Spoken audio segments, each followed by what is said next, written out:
The janitor's reward. The rain was coming down in sheets, drumming against the pavement as Thomas Carter locked up the school for the night. He had been the janitor at Westfield High for nearly 20 years, mopping floors, fixing broken lockers, and making sure the place was spotless for the students who rarely noticed him. He didn't mind. Hard work was how he was raised, and he took pride in doing his job well. As he pulled out of the parking lot in his aging Ford pickup, something caught his eye on the side of the road. An elderly man stood beside a sleek black sedan, holding a useless tire iron, his face lined with frustration and fatigue. Thomas didn't think twice. He pulled over, grabbed his tool kit, and stepped into the rain.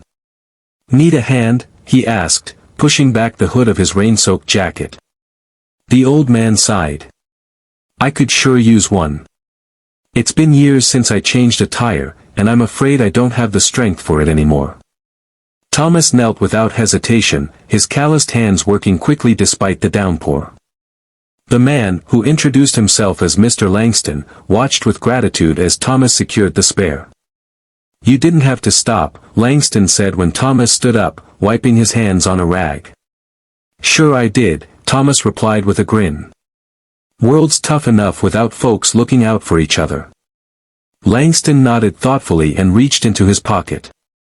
"At least let me pay you for your trouble." Thomas shook his head. "Not necessary. Just get home safe." With a final nod, he climbed into his truck and drove away, never expecting to see Mr. Langston again. An unexpected surprise. The next morning, Thomas awoke to an unusual sight. Parked in his cracked driveway, where his old truck usually sat, was a gleaming, brand-new luxury car. His heart pounded as he stepped outside, unsure of what was happening. Standing beside the car was Mr. Langston, smiling warmly. "What's all this?" Thomas asked, eyes darting between the car and the older man. "I did a little research," Langston said. "Turns out you're a man who's spent his whole life helping others, asking for nothing in return. I own a few car dealerships. Thought it was time someone did something for you." Thomas's breath caught in his throat.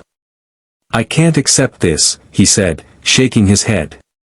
Langston chuckled. "You can, and you will. Consider it a thank you, not just for helping me, but for being the kind of man this world needs more of." For the first time in a long while, Thomas felt tears threaten his eyes. He had spent decades cleaning up after others, fixing what was broken, giving without expecting anything back. He never thought kindness would come full circle like this. A lesson in kindness. Later that day, Thomas drove the luxury car to work, still in disbelief. The students who had once ignored him suddenly saw him, asking about the new ride. Instead of bragging, he used it as a lesson. "You never know when a small act of kindness might change your life," he told them. "So be good to people. Not because you expect something back, but because the world needs more kindness." And as he mopped the hallways that afternoon, the weight of his years felt lighter. For the first time in a long time, Thomas knew, kindness truly had a way of coming back when you least expected it.